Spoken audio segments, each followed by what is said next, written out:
आयोजित यह हिंदू सम्मेलन,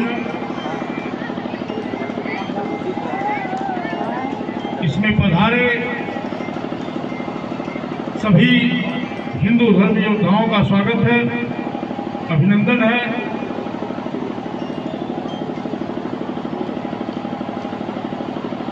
ये हिंदुस्तान है जिसे आदिकाल से हिंदू जनमानस का स्थान माना जाता रहा, परंतु काल प्रवाह की आज हिंदुस्तान में ही हमें हिंदुओं को जगाने के लिए हिंदू सम्मेलनों की आवश्यकता पड़ रही है। बंधुओं, तमाम तरह के जागरण चल रहे हैं, कहीं हिंदू राष्ट्र बनाने की बात हो रही है, कहीं धर्म जागरण की बात हो रही है। इस विषय में मैं केवल इतना ही कहना चाहूंगा, यह भारत नैसर्गिक रूप से हिंदू राष्ट्र है, आवश्यकता है हमें हिंदू बनने की। हिंदुत्व के उदात्त मूल्य उन्हें आत्मसात करने की आवश्यकता है। हिंदू प्रतीक चिन्हों को पुनः व्याख्यायित करने की, पुनर्जागृत करने की।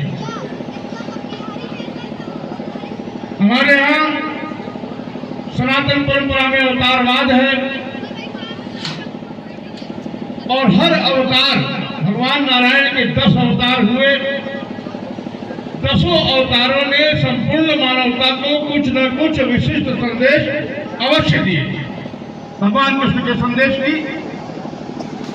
अंतिम अवतार धार्मिक मान्यताओं के अनुसार भगवान बुद्ध का हुआ और भगवान बुद्ध ने मूल रूप से 3 ही उपदेश दिए। भगवान बुद्ध ने कहा, बुद्धं शरणं गच्छामि, बुद्ध की शरण में जाओ। आओ नहीं कहा, जाओ, गच्छामि, जाओ। दूसरा उपदेश दिया, संघं शरणं गच्छामि, संगठित रहो। तीसरा उपदेश दिया, धम्मं शरणं गच्छामि, क्योंकि पाली भाषा के में संग्रहित है सारे उपदेश, तो धर्म को धम्म कहा, धम्मं शरणं गच्छामि, धर्म की शरण में जाओ। अगर हमें हिंदुत्व को हिंदुत्व की तरह ही रखना है तो भगवान बुद्ध के इन 3 उपदेशों को हमें अच्छी तरह आत्मसात करना होगा, तभी हम अपने प्राचीन हिंदुत्व की पराकाष्ठा पर पुनः अपने इस धर्म को पहुंचा पाएंगे।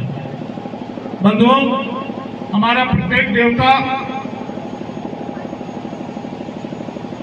किसी न किसी तरह से हमें उपदेशित करता है, और अगर आज सर्वाधिक आवश्यकता किसी की है तो हम सभी जानते हैं कि भगवान शंकर के जो आदर्श हैं, जहां मोर, चूहा, सिंह, बैल, कुत्ता सब एक साथ रह सके, समान भाव से रह सके, निर्भय होकर रह सके, तभी सर्वोच्च सत्ता की समीचीनता सिद्ध होती है। आज हिंदू धर्म को जो संकट खड़ा है, वह मुझे कहने में कोई परहेज, में राजनीतिक व्यक्ति नहीं है कि निश्चित रूप से राजनीतिज्ञों द्वारा फैलाया गया 80% ये षड्यंत्र है, जिन्होंने हिंदू धर्म को विभिन्न टुकड़ों में बांटा अपने अपने स्वार्थ में, और आज यह संपूर्ण धर्म ही संकट में खड़ा हो गया। जिस जातिवाद को तथाकथित राजनीतिज्ञों ने अपना हथियार बनाया, वो हिंदू धर्म की सुंदरता है। हमारा घर बनता है, एक कमरे का नहीं होता। हमारा घर बनता है तो उसमें पूजा का भी स्थान होता है, उसमें खाना बनाने का भी स्थान होता है, उसमें सोने का भी होता है, उसमें अतिथि कक्ष भी होता है। लेकिन सबकी मान्यता कहीं कम और अधिक नहीं है। सबकी मान्यता को एक साथ लेकर के ही एक सुंदर घर का निर्माण होता है। उसी प्रकार समस्त जातियों में सद्भावना की स्थिति लाने के बाद ही हिंदू धर्म की सुंदरता को देखा जा सकता है, समझा जा सकता है, जाना जा सकता है। इसलिए आवश्यकता यही है कि हम भगवान शंकर के आदर्शों को पूरी तरह समझें। जल चढ़ाना भगवान शिव की पूजा नहीं है। रुद्राभिषेक करने से भगवान शिव कितना प्रसन्न होते हैं ये तो करने वाले जानते हैं, परंतु भगवान शिव के आदर्शों पर अगर हम चलते हैं तो एक मजबूत राष्ट्र का निर्माण कर सकने में हम सक्षम होंगे। बंधुओं, हम लोग थोड़ा विलंबित हुए हैं आने में यहाँ, इसलिए सबसे क्षमा प्रार्थी है, परंतु निश्चित रूप से वो लोग साधुवाद के पात्र हैं जिन्होंने यह आयोजन किया, और आप सब उससे भी अधिक धन्यवाद के पात्र हैं कि आपने अपना मूल्य समय निकाला धर्म के इस युद्ध में। मैं तो युद्ध ही कहता हूँ। जब संकट की घड़ी हो, संक्रमण की घड़ी हो, सांस्कृतिक संक्रमण हो, धार्मिक संक्रमण हो, तो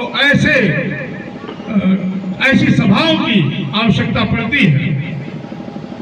हम सभी एक संकल्प लें कि जो प्राचीन परिपाटी है हमारी, उसके अनुसार चलेंगे।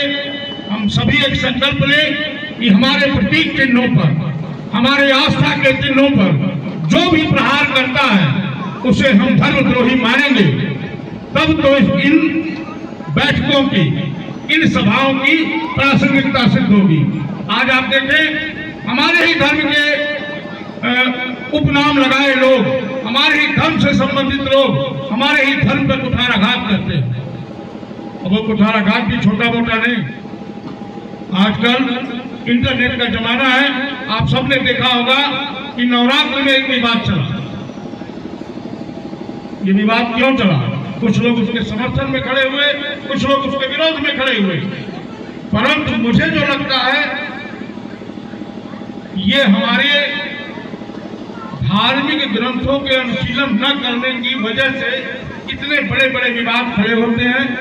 हम हनुमान चालीसा पढ़ तो लेते हैं, लेकिन हनुमान चालीसा का संदेश कहाँ समझ पाते हैं?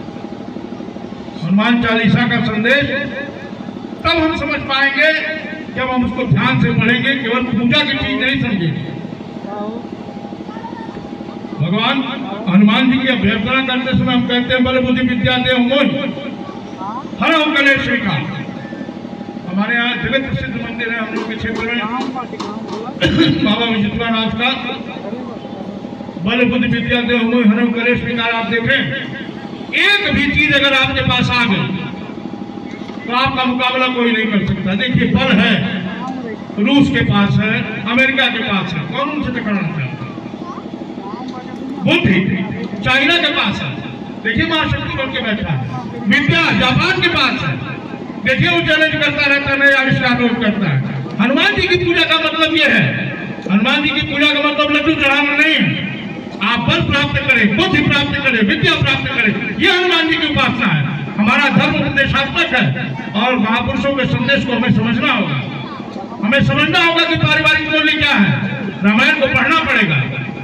ऐसा नहीं कि ठेके पर पाठ करा रहे, कौन आया कौन गया, हम सोए हुए रजाई में सुबह निकले हवन कर ली। नहीं, एक पन्ना पढ़िए, एक दुआ पढ़िए, लेकिन अच्छी तरह समझिए उसको कि इसमें कहा क्या गया। अगर हम इन आदर्शों को समझेंगे, भागवत होती है, आदर्श में राजकार्य में गुजर जाता है। भागवत के निहितार्थों को कौन समझना चाहता है? भागवत कहने का अधिकारी, भागवत सुनने का अधिकारी स्पष्ट रूप से पहले ही लिखा है कि वो है जिसने मृत्यु पर विजय प्राप्त कर ली। मृत्यु पर विजय कोई नहीं प्राप्त करता, मृत्यु के भय पर विजय प्राप्त करना है, मृत्यु पर विजय प्राप्त करना है। और हमारी शरीर कभी जिंदा नहीं रह सकती, इसको जान लीजिए। हमारा यश शरीर जो है वो सदैव जिंदा रहता है। हमें इतने लोग बैठे हैं, मुझे नहीं पता किसको 10 पीढ़ी का नाम पता है, शायद ही किसी को पता होगा कि भाई 10 पीढ़ी पहले पूर्वज कौन थे। परंतु आज आप देखें, भगवान कृष्ण की जयंती सबको याद है, हर घर में जन्माष्टमी मनाई जाती है। ये अच्छा शरीर है। भगवान राम की जयंती हर घर में मनाई जाती है, ये अच्छा शरीर है। हम भी ऐसा कार्य कर जाए जो हमारी सनातन परंपरा के, हमारे हिंदू धर्म के मूल्यों के अनुकूल हो, और हम भी विचार बनकर प्रतिष्ठित हो समाज में, तभी सनातन धर्म की अनुकूलता है, प्रासंगिकता है। इन्हीं शब्दों के साथ हरि को प्रणाम, हर को प्रणाम, सबको प्रणाम। जय सिया राम, जय सिया राम, जय सिया राम।